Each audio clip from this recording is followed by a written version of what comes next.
Oi, pessoal, estamos começando mais um Azeviche, aqui na sua TV Câmara, onde você assiste, contempla e se delicia. E é claro, aqui é onde você se vê. Esse programa é super especial, um compilado com grandes entrevistas já feitas aqui no nosso programa. E tem de tudo, viu? Tem Lazo Matumbi, tem Negra Joe, tem Zulu Araújo, vamos falar sobre Manhilda Gitolu e muito mais. Então, se aproxime, se ajeite na cadeira, porque você com certeza vai conferir grandes histórias. E lembra você, viu, que tudo isso fica disponível também nas nossas redes sociais e em nosso canal no YouTube. Então relaxe, respire e fique aqui comigo, que tem muita coisa boa para você. A gente falava que muitas vezes há uma discussão muito rasa sobre assuntos que nos permeiam, né? Sobre, enfim, termos da fala, o que pode e o que não pode, e assuntos que realmente são mais contundentes acabam sendo deixando de lado. Assuntos que muitas vezes são mais importantes para a luta do movimento negro acabam sendo escanteados, né? Eu queria que você falasse um pouco sobre a sua visão em relação a isso, né? Como é que você vê essa atuação no movimento negro hoje? O que é que falta?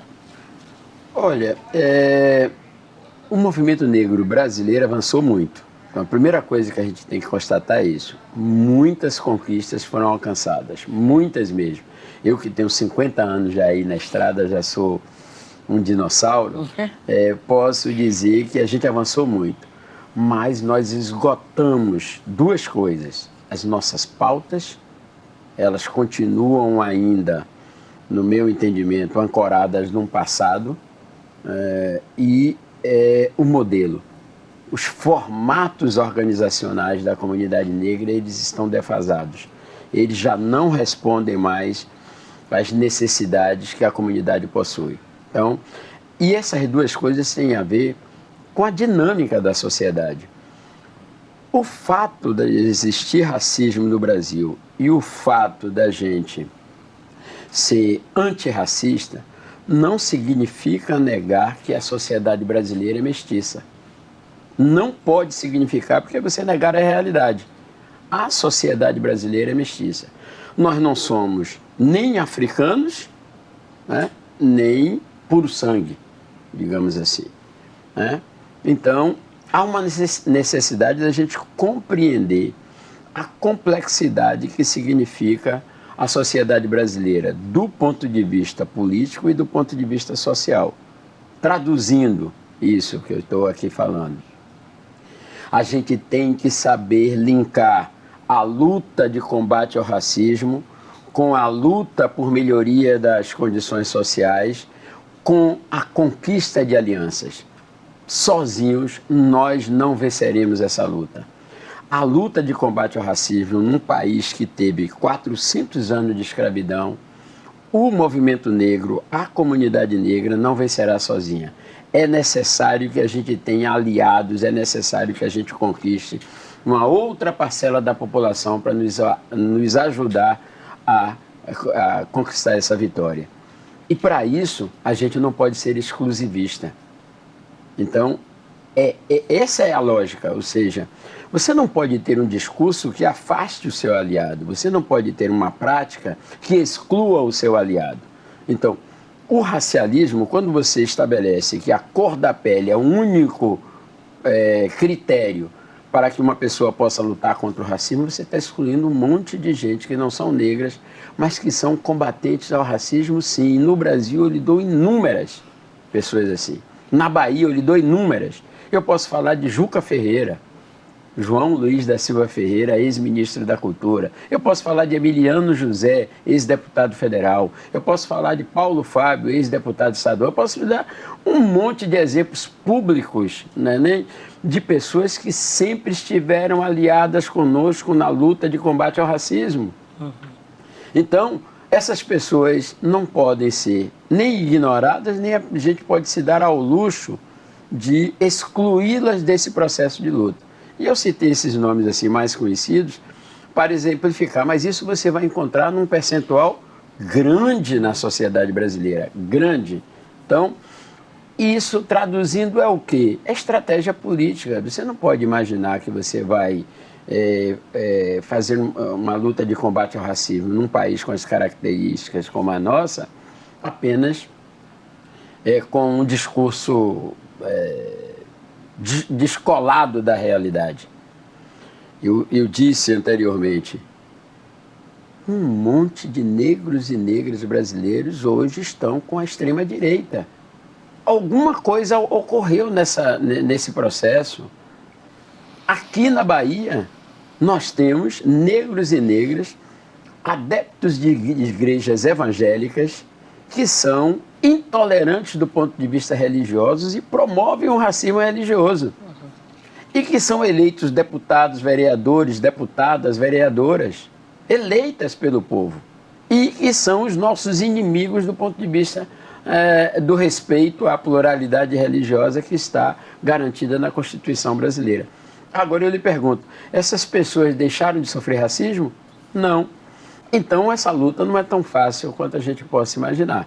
Ela tem outros componentes que nós que somos liderança, nós que somos intelectuais dessa causa, é preciso a gente abordar, ter a coragem de enfrentar e dizer com absoluta tranquilidade de que a luta de combate ao racismo cabe todos aqueles que sejam antirracistas e não apenas os negros. E essa coragem eu tenho, até porque já estou velho também, então não tem nenhum problema. Maravilhoso, é isso mesmo. A gente precisa ter coragem para colocar esses pontos que poucas vezes são ditos. Aqui, ó. Os Yorubá no Novo Mundo, religião, etnicidade e nacionalismo negro nos Estados Unidos. Porque para a gente entender um pouco sobre essa questão desse protestantismo negro, vamos dizer assim, você tem que ir para os Estados Unidos. Que lá eles africanizaram o protestantismo. Olha que massa, né? Eles africanizaram. A gente vai pesquisar e lá nos Estados Unidos teve uma reinvenção de África a partir do protestantismo. Por isso as igrejas negras, os cultos, o cajado. Aí você pode dizer assim, mas no candomblé nós temos uma entidade que usa o cajado, não é? Nas igrejas evangélicas, no caso, nos Estados Unidos, eles também usavam cajado. Porque a gente vai pesquisando, isso é uma reinvenção de África, é reinado. Quero que você fale então, já que eu falei em transformação, desse seu projeto que é maravilhoso, o Instituto Quimundo, né? Que você atende crianças, adolescentes, justamente para despertar para essa autoestima, para esse empoderamento. Fala um pouco como é que esse projeto funciona. Olha, esse projeto a gente fala da gente, né? A gente precisa da gente, com crianças, mulheres, homens. Eu sou uma psicóloga, né? Da arte, da cultura, que eu aprendi a ouvir as pessoas, né? As pessoas chegam até a gente, acredita na gente. As pessoas, às vezes, irmã, vai trançar o cabelo, não é para trançar o cabelo. Elas vão pregar, trocar o axé, conversar e se entender. Teve um dia eu estava na porta mesmo, passou uma menina com a mãe. Eu disse, linda! Essa menina fez uma coisa tão linda. Ela disse, eu quero ser você. Você é bonita, a sua roupa é bonita, você cheira, eu gosto do seu turbante. Começou ali a mãe assim, ó. A mãe, ela fala de você todo santo dia que ela quer ser igual a você. Eu disse, que bom. Agora, então eu já sei que você é uma mulher forte. Com essa pandemia, irmã, o ano de 2020, nós temos um grupo de 21 mulheres. Uma cuidando da outra, uma olhando para a outra. Foi com cesta básica, com remédio, com carinho, com atenção. Muitas com depressão. Muitas. Eu tenho até hoje umas 4 ainda que ainda está ainda se recuperando. Porque essa pandemia foi baque. Para muita gente foi muitas perdas, muitas necessidades. E eu, todos os dias, amanhecia má sorte. Meus filhos brigavam, a senhora vai para onde, minha mãe? O Pelourinho está fechado. Eu disse, mas eu preciso que os espíritos que estão lá no Pelourinho saibam que eu estou aqui. Teve um dia, foi em março. Eu tenho uma data na minha agenda. Eu nunca vi aquilo na minha vida. Não tinha nenhum pombo no Pelourinho. Eu subi o Pelourinho, não estava assustado, eu não via ninguém. Não tinha polícia, não tinha pombo, não tinha cachorro, não tinha meus moleques de rua, disse, cadê o povo? Aí eu pensei, meu Deus, será que eu morri? Eu morri e voltei pro Pelourinho, meu Deus. Sentei no Largo do Pelourinho, vizinho ao Exu de Jorge Amado, e falei, meu Deus, eu vi o céu caindo assim em cima de mim. Eu prontamente, desci a ladeira do ferro e fui para casa. Aí Caiodê, já voltou, disse, Caiodê, o Pelourinho tá morto. Mas eu vi um tambor tocando. Ele, minha mãe, melhor a senhora ficar dentro de casa, porque a senhora está inventando moda. Eu disse, eu vi um tambor tocando. Não tinha ninguém. Mas acho que o tambor que estava tocando naquele momento no Pelourinho foi meu coração. E eu pedi desculpa ao tempo, porque a gente não sabe o que aconteceu. Até hoje ninguém sabe.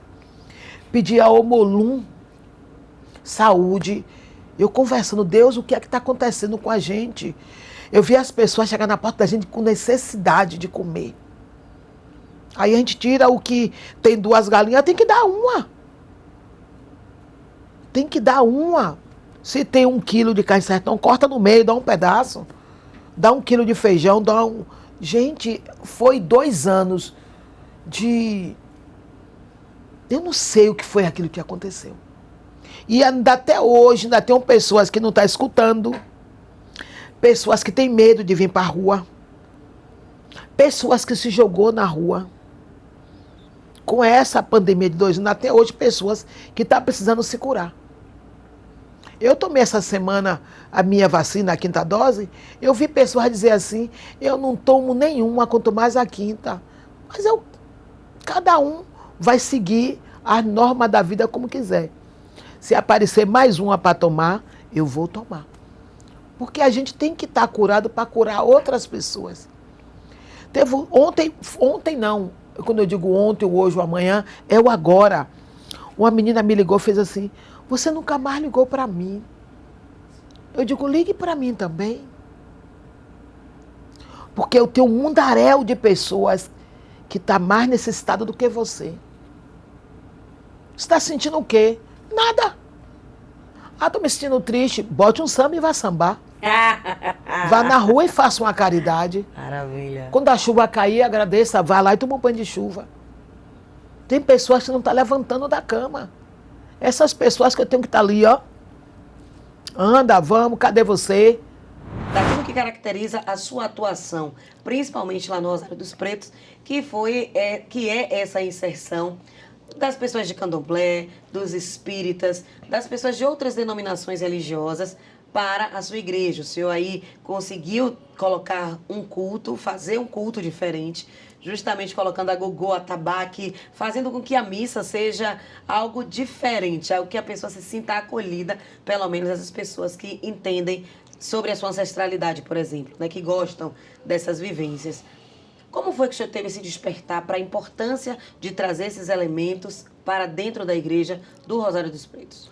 Olha, Cris, essa relação ancestral sempre foi uma presença, uma marca também na minha caminhada, que nunca tive dificuldade para o relacionamento com pessoas de outras religiões, nem evangélicos, nem do candomblé, então sempre procurei ter uma relação, mesmo jovem, mesmo adolescente, mesmo frequentando a igreja, então sempre tive amigos e pessoas que me ajudaram muito a compreender que a religião do outro não o torna meu adversário, né? Não se torna um problema para mim entender que o outro participa de uma religião.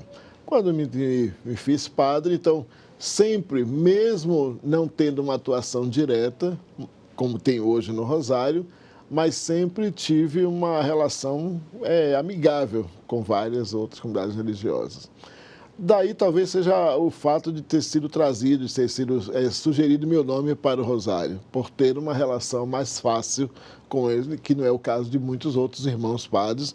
Também não esconderam por causa disso. É um processo difícil de ter uma relação com outras religiões, quando a gente quer defender, né, com unhas e dentes as nossas doutrinas, achando que é do outro é ruim, ou é perversa, ou é isso ou é aquilo. Quando vim para o Rosário, então, não fui eu quem estabeleci esse caminho. Já encontrei a comunidade do Rosário vivendo, já tinha as missas da bênção, da terça da bênção. Que a introdução dos elementos, instrumentos de percussão foi justamente do querido do padre Alfredo, quando estava acompanhando, que hoje ele não está mais conosco, não está mais na Igreja Católica, está numa outra comunidade cristã, mas foi ele quem deu início. Mas o trabalho todo de luta, de resistência em favor da negritude, sempre o Rosário viveu em seus quase 400 anos de irmandade. Então, vai caminhando já para isso, quase 400 anos de irmandade, no dia 2 agora de julho, justamente, acabei falando, no dia 2 de julho é uma experiência fantástica, porque é aniversário, né, da ordem, então tem sempre uma relação muito com os caboclos, com tudo isso, então se espera ali aquele momento todo especial. E muitos terreiros já celebravam, né, no Rosário. Então, quando eu cheguei, eu fiz uma reunião justamente com esses terreiros, convidando-os para entender o porquê que celebravam missa.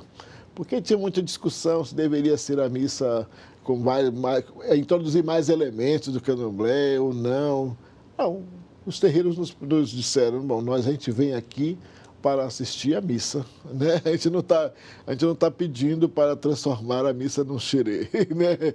A gente vem para participar da missa católica, porque as coisas dos nossos orixás a gente faz lá no terreiro, porque é lá que é o lugar da gente fazer as coisas. Então, isso foi fantástico, porque nos ajudou a ter uma relação muito mais livre, sem precisar ficar enfeitando, inventando. Tanto que alguém diz assim, aqui tem a missa da terça-feira, é a missa do candomblé. Não, não é a missa do candomblé, é uma missa com elementos de África, né? Com toda a nossa negritude, com a nossa africanidade, que valoriza não só quem vem do candomblé, mas se entra um irmão espírita, um bandista, evangélico. Então a gente passou a conviver mais. Então eu consegui levar para o Rosário nesse caminho mais a presença também dos evangélicos. Então a gente tem encontro do Conselho Baiano de Igrejas Cristãs, né? Nós temos agora o Conselho Interreligioso da Bahia, né? Com presença tanto de evangélicos quanto do candomblé e da Umbanda. E a celebração das terças-feiras. Na verdade, no Rosário, todas as celebrações são só com instrumento de percussão. Dificilmente vamos encontrar um instrumento de corda em alguma celebração. Mas a terça-feira, ela tem uma marca maior, porque São Antônio de Categeró, entrega dos pães, dança, festa. Então, é uma celebração bastante preenchida de elementos de africanidade, além das celebrações que acontecem ao longo do ano, 2 de julho, Dia da Consciência Negra, missa de memória da escrava Anastácia. Então, cada dia tem uma marca voltada para a dimensão da negritude e do diálogo interreligioso. É uma marca fundamental da vida do Rosário, que não foi eu que comecei, agradeço a Deus de ter potencializado, de ter ajudado na minha relação, porque eu passei também a visitar os terreiros, visitar as igrejas. Então eu vou tranquilamente num terreiro, sem nenhuma preocupação, porque ali me recebem como sacerdote católico, com todo respeito, com toda dignidade, e eu recebo também na igreja um babalorixá, um ielorixá, o pai Raimundo, que está sempre conosco, do Centro Umbandista, ou outros centros umbandistas, o Centro Espírita, a Igreja Evangélica. O importante é que a gente viva o amor e o respeito, e que cada um que entra lá, entra para respeitar o modo de ser da Igreja Católica e uma igreja que é aberta à relação com os outros. Realmente, quando há um jogador negro, as torcidas, principalmente europeias, se manifestam com gritos, como eu disse, no caso de Vini, entoando cânticos aí, chamando-o de macaco e etc. Geralmente a gente não vê muito apoio dos outros jogadores ou dos clubes especificamente em relação a esses casos. Por que isso acontece? Bem, primeiro porque o racismo é estrutural não só aqui, né? Ele também está nos países que escravizaram os nossos, né? Mas existe uma questão também no meu entender, tá? De uma falta de coragem para esse enfrentamento. Talvez pelo fato do racismo ser tão estruturante nesses países. Mas, nos últimos anos, nós temos observado um crescimento, uma preocupação com implementações de práticas antidiscriminatórias. Lá fora isso tem acontecido, aqui no Brasil isso tem acontecido.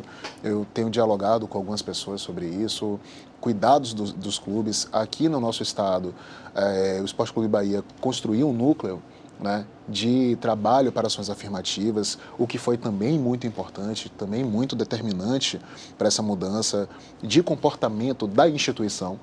Porque não adianta você fazer uma mudança, você querer fazer uma mudança na torcida se você não vai mudar o clube, né? Porque, afinal de contas, a torcida está ali para reverberar os valores que o clube diz defender, né? E se o clube se avoca dessa luta, entende a importância dessa luta e coloca essa luta dentro da sua bandeira, dentro do seu sistema valorativo, você consegue uma mudança.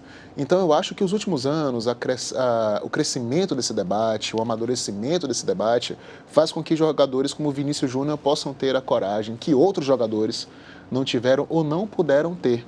E aí eu preciso falar um pouquinho sobre Pelé. Né? Sim, por favor. As pessoas falam que Pelé nunca comprou uma briga, né? O que não é verdade. Pelé se manifestou diversas vezes. Mas vamos lembrar na história que momento era aquele. Que oportunidade de suporte, de rede de apoio Pelé poderia ter para não ser engolido pelo sistema e ter sua carreira apagada, por mais brilhante e genial que fosse. Hoje você tem o próprio Vinícius Júnior, você tem Lewis Hamilton na Fórmula 1, comprando brigas assim incríveis. Você tem a galera do basquete que não descansa, sabe? Você tem hoje movimentos que criam uma rede de apoio, que eu posso até dizer, uma rede de apoio transnacional, né? Que faz com que os jogadores tenham coragem, que os clubes tenham que se movimentar, né? Porque hoje existe uma percepção dentro da comunidade negra também de que nós não devemos consumir produtos daqueles que nos matam ou que fortalecem discursos que nos oprimem, né? Porque, afinal de contas, se a opressão é uma manifestação coletiva, a resistência também precisa ser coletiva, né? Então, nesse sentido, eu acho que nós temos uma mudança muito significativa, mas que é fruto de movimento. É fruto da evolução da história, do fortalecimento da nossa potencialidade enquanto corpos políticos, seja no ambiente empresarial, seja no ambiente político-partidário, seja dentro das próprias instituições. Hoje, nós temos, por exemplo, volto a falar, o que o Sport Clube Bahia faz, que é importantíssimo e foi objeto de ataque de parte da torcida. Que dizia que o Bahia estava mais preocupado com o mimimi do que com o resultado de campo. Mas foi essa valorização que fez com que tenha um ambiente de trabalho melhor, né? Não apenas para quem está no campo, mas para quem está na estrutura, um discurso mais plural, né? E tudo isso traz mudança. Então, eu acredito de verdade, que não existe enfrentamento, não existe caminho eficaz se a gente não analisar qual é a nossa participação. Como nós vamos pressionar esses clubes? Como nós vamos pressionar as federações e as confederações? Porque, afinal de contas, o clube é uma ponta. A gente tem uma federação que vai tomar conta na região local e a confederação que vai gerir nacionalmente aquilo ali. Até que ponto as federações e as confederações estão abraçando esses discursos?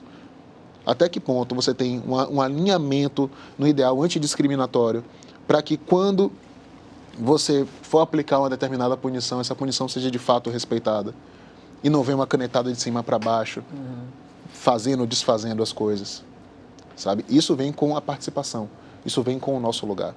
A gente lembra lá atrás uma manifestação com o caso do goleiro Aranha, quando jogaram a banana para Neymar, né, que teve aquele controverso, somos todos macacos, né? E aquilo ali já foi mostrando, né, a mudança como as coisas aconteceram. Aqui no estado da Bahia nós tivemos atletas que foram atacados por dirigentes e um silêncio sepulcral de todo mundo. E a gente não está falando de muito tempo, a gente está falando de coisa de quase 20 anos atrás, eu acho. Isso hoje seria inaceitável. Isso hoje ia ter uma união das torcidas para poder fazer uma grande revolução. E aí, você está gostando da nossa programação? Eu espero que sim, viu? Que a gente fez tudo no capricho para você. Agora a gente dá uma pausa rapidinho, vamos para o intervalo. Você respira novamente e na volta tem muito mais conteúdos para você. Não saia daí, é o Azevich Especial da Consciência Negra.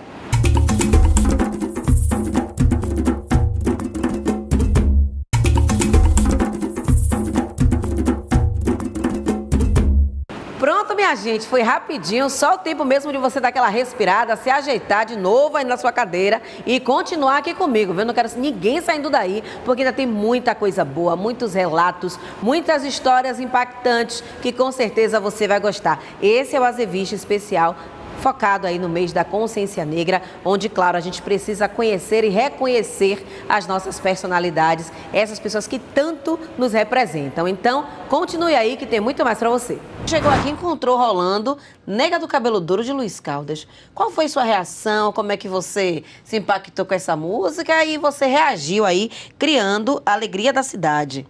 Como é que foi todo esse movimento?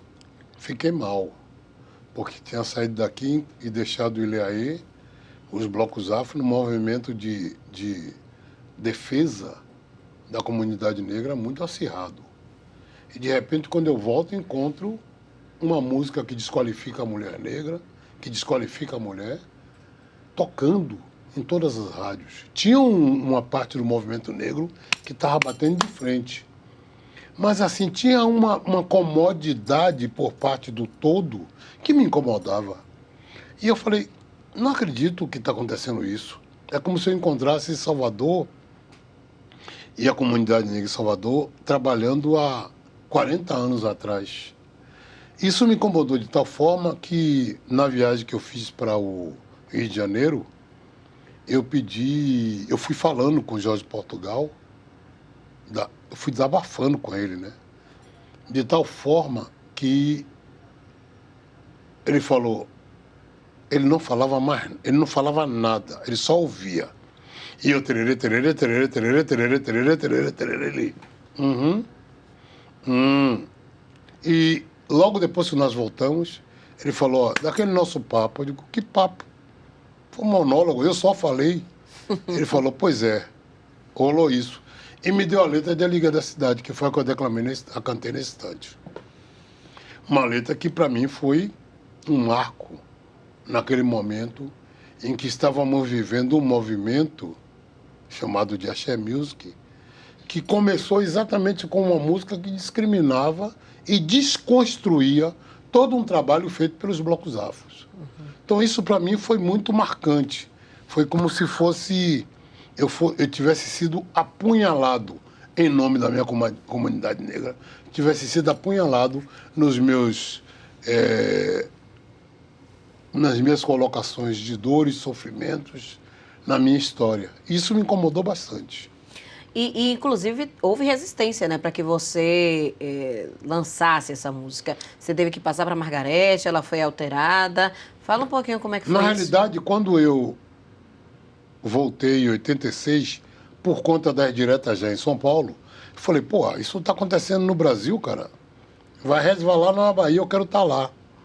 E aí, quando eu cheguei aqui, eu encontrei essa música tocando pra caramba e resolvi gravar um disco em 88 chamado Atrás do Pôr do Sol.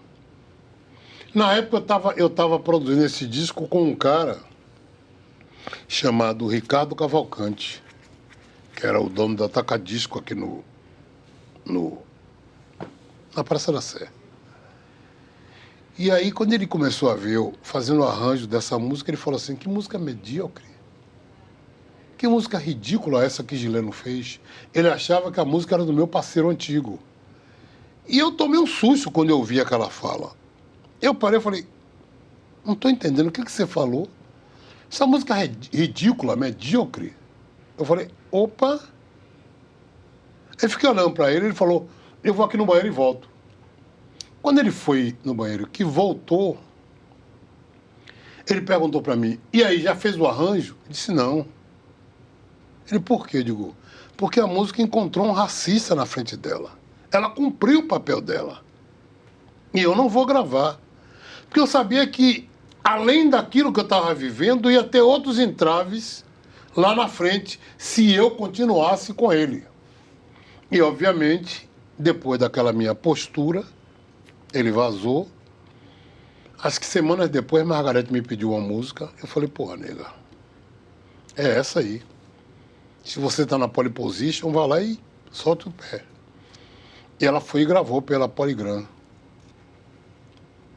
Quando ela gravou, tiraram aquela parte eu sou o sol da Jamaica, eu sou a cor da Bahia. E colocaram, eu sou o som da Bahia. Por quê? Porque a gente tem mania no Brasil de negar o racismo. Então, tudo que tivesse falando sobre esse questionamento, vamos esconder, não vamos tocar não, isso vai virar polêmica. E tirava de tempo. Tanto que quando ela gravou, Jorge Portugal falou para mim assim, e aí, parceiro, o que você acha? Eu disse, relaxe, a música tem vida. E se ela pegar corpo e ganhar asas, deixa ela voar. Não deu outra. Em pleno Axé Music, essa música tocou de só e foi um grande sucesso na voz de Margarete. Os blocos afros no carnaval, mas não tem ideia, muitas vezes, do que eles realizam ao longo do ano. Então, fala um pouco desses projetos sociais e as alas, né, que vocês botam na rua no carnaval, de onde é que elas surgem? Bom, na verdade, o projeto social dos Filhos do Congo já começa quando eu passo a ensinar a capoeira, quando eu passo a ensinar a dança, né, no Pelourinho, no Teatro Miguel Santana, que é uma questão histórica nossa. E essas pessoas que foram os meus alunos, né, nós temos aí hoje um chamado Nildinho, que é meu aluno já de 30 a 40 anos atrás e que é professor de dança e que sai no afoxé. Ele continua trazendo os alunos dele, né, para sair no carnaval. E normalmente ele representa 1 a 2 alas, que sai com 100 pessoas, 150 pessoas, né, 70 de acordo a ala, porque a gente sabe que é um projeto social quando se trata do formato de ensinar e alguém aprendeu, né, passou a tomar conta desse caminhar e virou um professor de dança que serve aos Filhos do Congo. Então o projeto social está aí dentro, né, que a gente já parte pelo processo do terceiro setor, de ensinar alguém, esse alguém fazer o transporte e passar, produzir. Então esse é um dos chaves da nossa instituição, que a gente não pode deixar. A gente tem sempre também o pessoal de capoeira que, quando a gente vai fazer um enfrentamento cultural para mostrar, a gente traz e contrata. E normalmente vem alunos que participaram aprendendo comigo, né?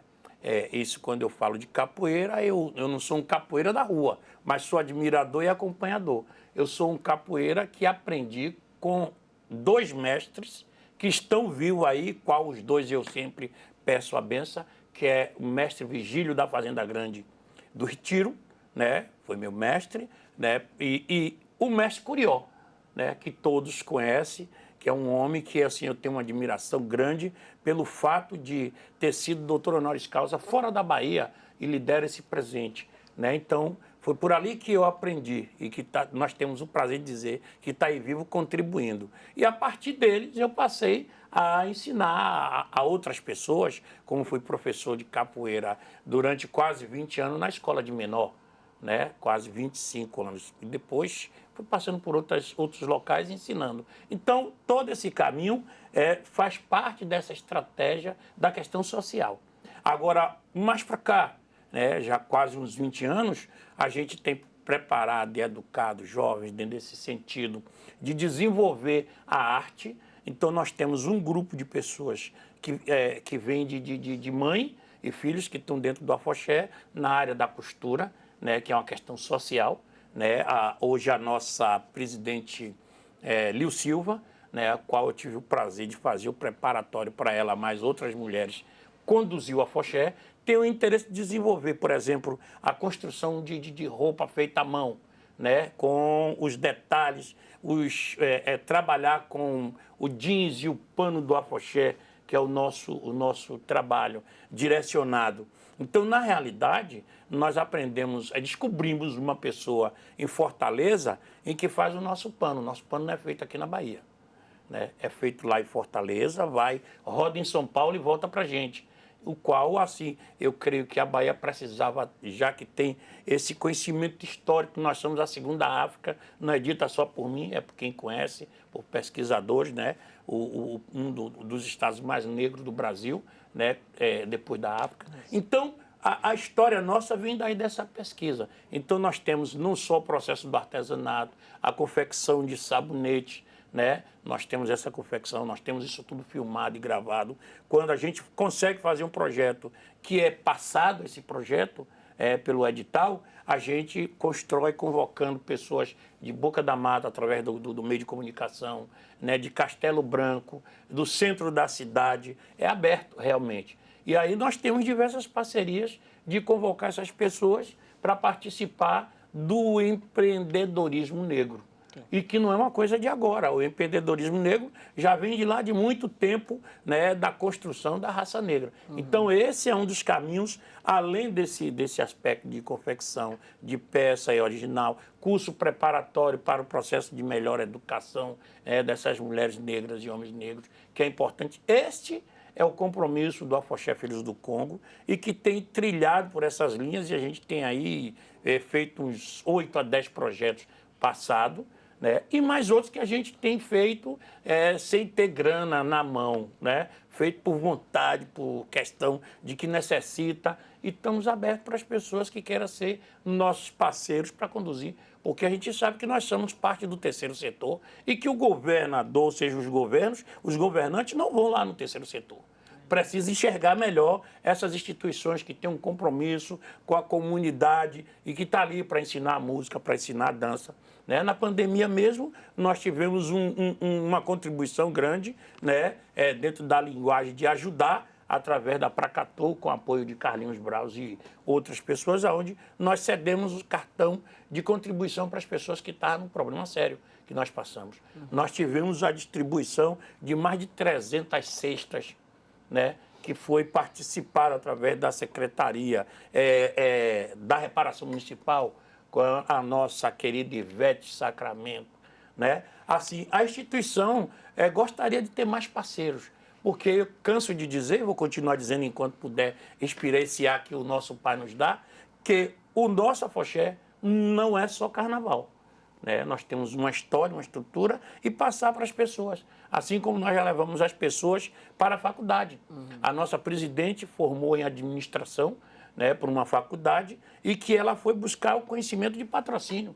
E se decepcionou em parte porque os patrocinadores da própria área do maior bairro da América Latina não conseguiam ajudar e não conseguem ajudar. E a gente fica triste com isso. Porque quando você ajuda uma instituição a manusear um projeto de corte, de costura, de dança, você está trazendo as jovens para aprender uma real história, trazer mulheres que precisam ter um outro enriquecimento da linguagem, da cultura. A gente não tem mais alfaiate, né? Os jovens não querem ser alfaiate, né? Então, assim, tem estilista, mas não sabe pegar na máquina para costurar. Então, a proposta do Afoxé Filhos do Congo vai muito mais além, né, de poder preparar, educar. Imagine se nós tivéssemos patrocinadores, como não seria. Assim, o que é que te despertou? Como é que foi para você ter esse momento do despertar? Como é que foi que... Então, assim, é bem interessante Você essa história. Foi de fato um chamado, né? Ou um presente de Oxum, não sei. Mas tem muita relação com Oxum, assim. Tem relação com algumas coisas que aconteceram na pandemia. Minha mãe me mandou um edital, foi muito interessante isso. Minha mãe me mandou um edital da ONU Mulheres, mas era um edital voltado para organizações dirigidas por mulheres. Aí eu brinquei com ela, eu disse, mamãe, só se a senhora criar uma organização, né? E dei risada. E o papo acabou ali. E aí depois Val fez uma live com Preta Gil. E Preta Gil participou de um projeto no Teatro Castro Alves chamado Mulher com a Palavra. Sim. E Preta Gil foi vaiada 3 vezes. E na live ela fez esse relato. Eu achava que era uma coisa que ela jamais falaria na vida dela, mas eu achei muito bonito da parte dela dizer isso, né? A primeira vai foi porque ela usou a palavra denegrir. E aquilo me chamou a atenção. Eu disse, poxa, Preta... E ela disse isso, né? Com todo o conhecimento que eu tenho, né? Toda a circulação, com a família que eu tenho, o pai e tal. Tem muita coisa que eu não conheço. E a partir dali... E aquela situação foi divisora de águas na vida dela, né? A partir dali ela foi buscar estudar, foi buscar conhecer, porque de fato, né, não basta só vivenciar de forma aleatória, né, digamos assim.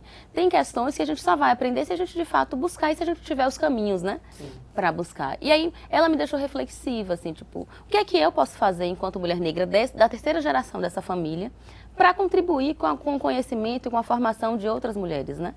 E se a gente acha que, quando a gente tem um pouco de conhecimento, e isso é natural, né, é da sociedade mesmo, a gente parte do princípio de que todo mundo tem. Mas tem oportunidades que são únicas, né? Eu nasci numa família que me dizia o tempo inteiro, minha mãe dizia para mim o tempo inteiro, né? Vocês são negras, vocês são bonitos, não, vocês são negros, né? Porque eram os 4 filhos, na verdade tem um homem no meio. E ela dizia, vocês são lindos e não deixe que ninguém diga para vocês que vocês não são. E ninguém diga para vocês que vocês não são negros também, vocês são negros. Aí eu até tem uma situação muito pequena, eu estava na 3ª série, e a minha professora de banca, que era uma mulher branca que morava em frente à minha casa, em frente ao terreiro, no exercício veio lá para dizer que se eu era, qual a cor da minha pele. Ela disse que a gente era morena. E eu ousadamente botei a mão na cintura e disse a ela, minha mãe disse que eu sou negra, então eu vou botar que eu sou negra. Tipo assim, você não vai me convencer. Então assim, é esse lugar de privilégio, de consciência desde muito pequena. Então assim, quando a gente tem essa vida e quando a gente tem acesso à formação, eu já tinha feito mestrado, né? Em estudos étnicos e africanos. A gente fica achando que tá tudo aí para todo mundo, mas não tá. E se você mandar uma mulher negra hoje encontrar um caminho para ter esse conhecimento, ela não vai achar. Não é simplesmente chegar no Google e botar lá o que é que eu posso falar, o que é certo, o que é errado. Não é tão simples assim. Não é simples como parece. A gente precisa, de fato, ensinar para os nossos qual é o letramento racial, né? Muitas vezes, inclusive, dentro da nossa área, né, as pessoas acham que tem uma figura negra lá, é suficiente para ter diversidade de temas e para saber quais são os termos corretos. Você sabe o quanto que você tem que estudar para dar conta de tudo, porque só a vivência não basta, a gente tem que ter leitura, a gente precisa estudar de fato para fazer a coisa correta, né? Precisa estudar as nossas referências, Lélia Gonzalez, Luísa Bairros, né? Que tanto escrevem sobre o feminismo negro, Sueli Carneiro, que discutem a questão racial dessa forma, Abdias do Nascimento. Então, assim, a gente tem acesso a essas pessoas, mas não todo mundo tem. Enfim, então, aquela live de Preta Gil me deixou muito reflexiva, assim, o que é que eu posso fazer? E aí vieram alguns questionamentos, tem a participação de Oxum, assim, muito forte nesse processo. E eis que no dia, minha mãe reza Santo Antônio e tem a feijoada de Ogum. Pandemia, feijoada de Ogum foi o primeiro dia que eu entrei no terreiro desde que a pandemia começou. De máscara, no pânico, fui lá pegar minha quentinha, minha mãe ia mandar as quentinhas para distribuir na rua. E era 13 de junho de 2020, né? Auge da pandemia, todo mundo em pânico. Minha mãe disse, eu não quero deixar de fazer a feijoada de Ogum. Fez a feijoada, eu fui lá buscar. E aí, essa coisa, né? Ogum e Oxum ali muito presentes, Oxum por outro motivo. Aí no dia 14 de junho, de manhã, quando eu acordei, eu estava sentada tomando café em frente ao espelho. E eu disse, já sei. E foi assim que a ideia veio, assim, tipo, 14 de junho. Aí, qual é a questão do 14 de junho? Quem nasceu 14 de junho? Meu tio vovô. A ideia do Instituto da Mulher Negra Mailda de Tolu veio na manhã, um domingo, 14 de junho de 2020. E assim, foi muito consequência dessas coisas que aconteceram antes, mas também por eu me conectar, né, de alguma forma com essa minha ancestralidade através de Oxum, principalmente. Então, eu entendi a partir dali que, de fato, era a minha missão. Assim, as coisas foram acontecendo, eu levei para a família, né, para minha mãe, que super acolheu. Depois, meu pai, minha irmã, Catarina, que está comigo o tempo inteiro, que inclusive é filha de Oxum. Eu não sou filha de Oxum, eu sou filha de Iemanjá. Mas, assim, Oxum é muito presente na minha vida, é o vodum da minha mãe também, né? E assim, foi muito acolhido pelas pessoas do terreiro. Então, assim, quem faz parte da organização de fato são as pessoas do terreiro, só mulheres. É uma organização formada única e exclusivamente por mulheres e por mulheres negras, é muito importante falar disso. E aí já nasce muito com esse pensamento, assim, tipo, de dar formação. E aí, o que acontece com a formação política em si, que é a minha cachaça, né? O que eu quero de fato fazer, mas que é a mais difícil de fazer. Porque antes de dar a formação política para as pessoas, a gente precisa dar o básico. As pessoas precisam ter o que se alimentar em casa, elas precisam ter um trabalho, elas precisam ter renda. Então, e não adianta a gente atrair o público que já tem interesse, que já está voltado, que já estuda. A gente precisa atrair públicos diferentes. E uma coisa, por exemplo, que eu acho importante é que as pessoas precisam aprender a votar. Por exemplo, a gente precisa dar formação política para as pessoas entenderem o que é responsabilidade do Estado, o que é responsabilidade nossa, o que é que a gente pode cobrar, o que é que a gente não pode, qual é o perfil ideal, né, de um candidato para que a gente vote. Então, é muito disso também, mas antes disso, a gente precisa dar qualificação profissional para essas mulheres. E a gente atrai essas mulheres dessa forma e a gente cria consciência, porque a gente entende que tudo é gradativo, né? A gente não consegue tudo ao mesmo tempo. Então, assim, nesse primeiro momento, a gente está voltada para a qualificação profissional. Então, em médio prazo, a gente quer se voltar mais para a questão da formação política, da questão da consciência racial, comunicação antirracista, educação antirracista. Então, a gente quer dialogar sobre tudo isso dentro do Instituto. Mas a gente entende que para as mulheres terem interesse nesses conteúdos, elas precisam chegar por outros. Por exemplo, né? E pegando o gancho desses formulários que eu falei para você, que a gente passa para essas mulheres preencherem, a gente pergunta lá o que elas querem, né? Então, a maioria pede curso de trança, por exemplo, né? Por que curso de trança? Porque é uma coisa que está muito comum hoje, né? Porque quando a gente vai buscar a nossa história, não foi sempre assim. Sim. E é importante falar para as novas gerações que não foi sempre assim. Não foi sempre que a gente teve rede social para se mostrar, que a gente pôde usar as nossas tranças e ocupar os espaços com esse perfil que a gente vê hoje na televisão, inclusive, né? Muito pelo contrário, foi tudo muito diferente. Amália de Alorixá, você é uma grande ativista social que tem grandes projetos, importantes projetos de discussão, de acolhimento, com foco na educação, no emprego, enfim, em diversas ações, principalmente em prol da população LGBTQIAPN+. Fale um pouco desses projetos, do que é que você vem realizando, nesses lugares que você está ali representando nesse momento, principalmente em Lauro de Freitas, como se dão suas atuações? Então, a minha atuação, eu costumo até dizer às pessoas, né? Eu sou tão subversiva que minha atuação ela se expande de Lauro para Salvador e eu consigo atingir Recôncavo, eu consigo atingir Simões Filho, Camaçari, cidade. Isso é muito bom, né? Positivamente, fazendo uma análise do que a gente passa, fazendo uma análise até do que eu disse anteriormente, dessa não devolutiva de alguns retornos que a gente precisa ter. Por exemplo, às vezes a gente quer fazer um projeto, a gente precisa de ação, tem edital, Tiffany. E às vezes você submete edital, você não passa. É tanto critério, às vezes você passa, mas com valor limitado. Enfim, várias questões, assim, que eu acho que tem que ser um programa e meio para a gente falar de tantas coisas, mas a gente entende que tudo é luta. Tudo é na labuta, como eu sempre costumo dizer, na labuta, e se não for na labuta, a gente não avança. Em Lauro, eu estou hoje na presidência do Conselho de Igualdade Racial e na vice-presidência do Conselho de Mulheres. Ambos conselhos eu consigo discutir a pauta LGBTQIAPN+, tanto nas questões de negritude como nas questões de gênero. Né? Então, dentro do Conselho de Mulheres, eu discuto muito a questão de gênero, das mulheres negras, das mulheres de terreiro. Né? Então, a gente precisa ocupar esses espaços, que são espaços consultivos, deliberativos e que fomentam a política pública. Dentro do estado da Bahia, eu encabecei alguns projetos como a ação do Corre LGBT. O Corre LGBT ele foi idealizado por mim no momento que eu estive enquanto educadora social e redutora de danos do Centro de Promoção e Defesa dos Direitos LGBT, bem como eu também fui uma das articuladoras e fundadoras da Marcha Trans, que é a Marcha Trans da Bahia, que acontece sempre na semana do 7 de setembro, que acontecia antes do 7 de setembro ou no 7 de setembro, e agora acontece antes da parada LGBTQIAPN+, de Salvador. E o Corre LGBT ele era voltado para a empregabilidade das pessoas LGBTs, né? Pensando a empregabilidade e pensando no empreendedorismo. Foi uma ação que a gente conseguiu tensionar e dialogar com algumas secretarias, com alguns órgãos públicos, com algumas multinacionais e que foi importante e que hoje a gente vê que existem outros frutos dessa ação chamada Corre LGBT. É muito bom isso. Importante também pontuar que eu tenho ações muito também voltado para o mundo da intelectualidade, que é pensar propostas de pedagogia, é pensar eu posso ser até ousada de dizer uma tendência pedagógica, mas uma outra pedagogia para os corpos, as existências que elas são negadas historicamente do ambiente escolar. Então... E eu quero saber, né, depois de você fazer esse trabalho tão bacana, de levar através de um jogo, né, que tem uma dinâmica totalmente diferente e que leva a criança para o universo da literatura, da nossa história afro-brasileira.